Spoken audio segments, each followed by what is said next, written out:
This is your 2020 Lexus UX. UX stands for Urban Explorer, and it is the smallest offering from Toyota's luxury division. So, quirks, perks, and irks.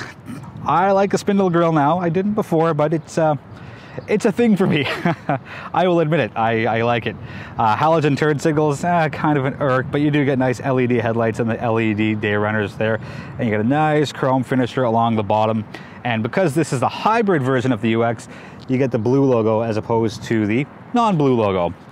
Stand back and give you a quarter look, which is where we started off. Casts a pretty good stance. An irk for me is the black cladding around the wheels, and just it gives it more of a rugged look than a luxurious look, and I think it would just look that much better if those ended up being body colored, or not there at all for that matter. You do get a really nice sloped rear design, and I'll focus on that for a sec. It just gives it a nice, not quite aggressive, but a nice sporty look, and I really like that. You do get your nice big LED turn signals embedded into the mirror. I kind of like the body color chrome and piano black combination. Usually I'm preferring to have it all one color, but I think Lexus has pulled this off pretty nicely. Stand back, give you one last look at the side profile. The word hybrid is at the bottom of the passenger door right there. Same thing for the passenger side. Wheels, pretty nice. 5 spokes, can't argue with that. I'm a big fan of simplicity when it comes to rims.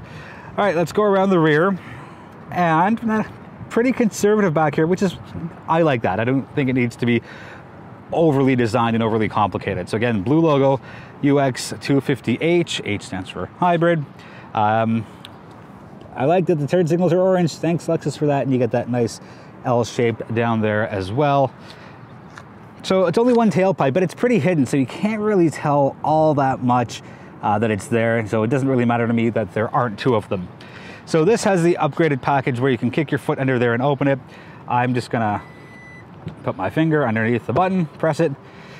So cargo figures on the screen now, and it's a pretty high cargo floor. I'll just stand back and give you a look. So I think it's 486 liters, so not the most in its class, but still good. It just means you've got to lift a little higher up to get things back here. And if you just lift that up, that's your spare tire kit. So no underfloor storage, but you can still fit a bunch of stuff in here as well. Seats go down that way and that way. We'll get to that once we get to the inside. Close it up. That's going to wrap up the outside. I think it looks pretty good. I'd like it, like I said, just a little more if there was no black cladding around the wheels. Taking a look at the rear seat of the 2020 UX, you can have a lot of space for your rear passengers. So I put the front passenger seat all the way up, so you can see there's a lot of leg room. But if you are that front passenger, you should have really tiny legs or have no problem being cramped up a little bit. Here is your center armrest, a couple of cup holders in there. Seats aren't too bad. Not uncomfortable. Not the most comfortable I've had from Lexus, but not too bad. The seats, again, push one little button and it goes down. So interestingly, that's where your top is, and it, or the trunk space is, and it slides down just a little bit. So there's a look at it there. It's not quite a flat fold, but I'd rather it angled down that way than kind of have this higher up and that lower. So I think that works for a little more on the utilitarian side. Overall, not too bad. A little bit of storage here. Thank you for Lexus for not making this hollow and completely as a pass-through. Let's take a look inside. One of the quick perk here, or no, actually let's call it a quirk. You get the old school locks that go up and down when you lock the car, so that's a little interesting. Moving down here, I like how it's a different color. I like how this is a nice white, which matches the seats. The rest of it's black, and you do have collapsible mirrors because I think the UX is going to be more for people with condos and kind of smaller parking spaces. So losing those few inches by having the mirrors come in, definitely a good thing. Get Lexus on your scuff plate, power seats here. The side bolsters, A++ Lexus, well done. Like, my hand barely fits in them. You get that nice little design line there, plus not quite quilting, but it's a nice design. So I think the seats are really nice. They're also very comfortable. Thigh bolsters, not bad, not great. We'll call them good. So here's an irk for me. The number of times my right knee has hit this because it juts out. Oh, I lost my flip-flop. Oops. Yeah, you can see just how much it juts out, like right there. And like there's an actual mark from my knee. Let's get rid of that. Anyways, I wish it just went straight down, and that's, yes, I know I should be more careful, but just letting you know that the number of times, I think it's been a couple of dozen, I should know better by now, but I don't like that it sticks out. I just wish it was straight down. Anyways, let's jump in and keep moving forward. So start stop button in blue because it's a hybrid is right there. I'll show you the screen. Get that signal off. And you get the cool UX and the little bluey, purpley, flashy things. So pretty nice. First things first, it's really hot. So I'm going to show you some cool stuff with the HVAC. I'm going to get the bottle out of the way, and get back to that in a minute. So this is kind of cool. Let me put the lights on, and I don't know if you can see it. So these two, this one, that one, and that one have two little lines, where the rest of them just have one. And you also have little bumps on the top of these, and that basically means it can go up or it can go down, as opposed to this, which just can go down and not up. So I'm a little hot, so I'm gonna crank it up. Now weirdly, you can't see anything here. Everything comes up here, so let me reduce the fan speed, and you can see it right there. So I'm gonna put it right there, well, let's say on 3. Temperature is on low all around. And as far as air direction goes, you push the button down there, and that's where it shows up. So let's put the air on my face because, well, I don't want that to sweat too much. So you put your controls here, and the information, oops, let's change something for a sec, is put up there. So not too bad. I like how there are two little lines for things that can move two ways and one line for things that go one way. Let's change things up. Let's start here. It's a beautiful, I believe it's a 10.3-inch screen, upgraded from the 7-inch screen as part of the luxury package. You get the analog clock there. It's really, really easy to see and pull your information out of, but I don't like it. I think Lexus should just cut their losses, flip it to a joystick or a rotary dial or something other than this. Just I'm not a fan of it. What they did do to kind of help that out a little bit, at least I think so, they've put controls at the end of the center console. So that's how you tune, that's how you get your radio. There's buttons you push in. Volume is a scroll wheel, and temps and media, and that's your forward and that's your backward button. So it helps. It doesn't completely take away from that though. Yes, you'll get used to it eventually, but just not really a big fan. I'm going to call this a quirk. It's a little over-engineered, but it's okay. It's a talking point. So to get to your 12-volt, 120-watt power source, that's pretty cool. And I think they did that because if it was just an outlet you went straight down with, you wouldn't be able to get to it because there's not enough space here with that. So kind of a cool move there. This has the upgraded wireless charger as part of the upgraded pack. I will put more information about that on the drive section. I like how they isolated all of these. So you have your heated seats, cooled seats, again, part of the upgraded package, heated steering wheel, so it's all isolated there. This is peculiar. If this car's aimed at younger people, I don't think any of them have CDs, but just my 2 cents on that. If you have one, throw it in, all good. All right, let's jump to the steering wheel. Or that's not true. Let's go behind the steering wheel to what is otherwise known as the dashboard. Nice, clean, easy to read. Big quirk here is you get nice little design lines that mimic the Lexus L, which you can find right there.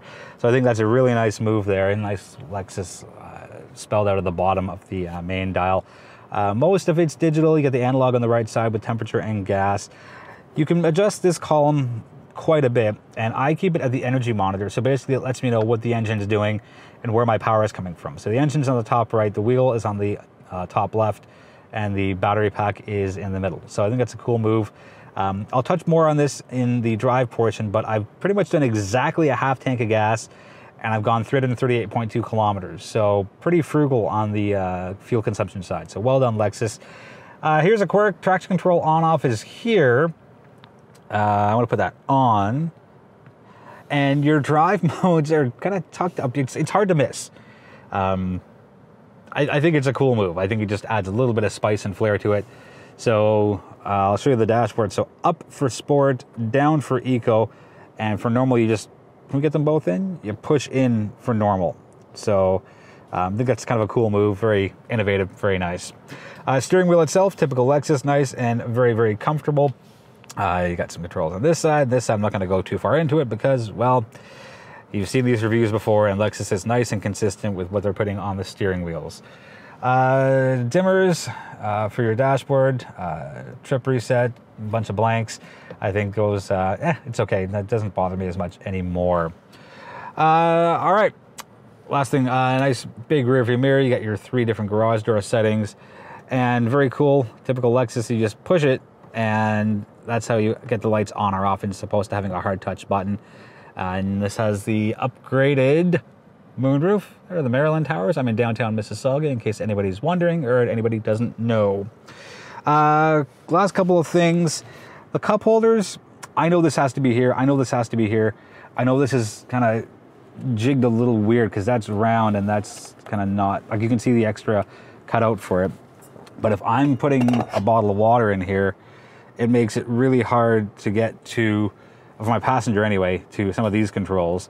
And if I put it over on my side, then it blocks the wireless charging, which is tucked back there, plus my heated seats and cooled seats, which are right over there. So for me, I keep it like that.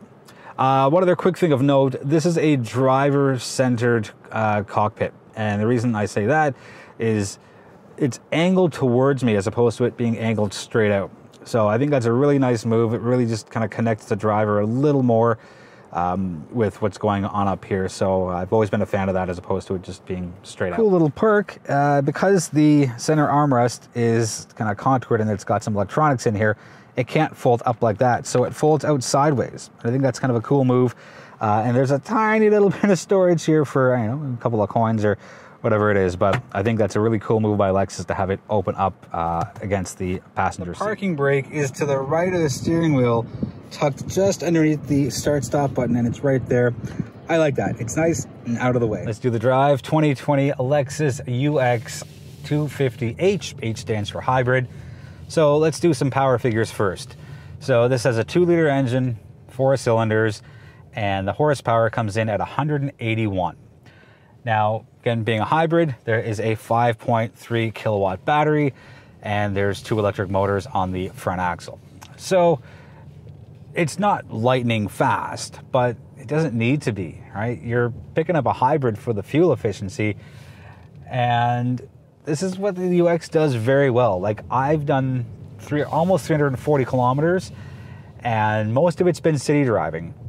I'm at 5.3 liters per 100 kilometers. That is just unbelievable. So well done, Lexus, on making something that looks really good, feels good, and saves you a bunch of money at the pumps. Let's transition straight into the fuel economy side of things. So interestingly, it's a 40-liter tank for the hybrid, whereas it's a 47-liter tank for the gasoline engine. Fuel consumption figures, 5.7 on the highway, 6.2 on city streets, for a blended total of 6.0.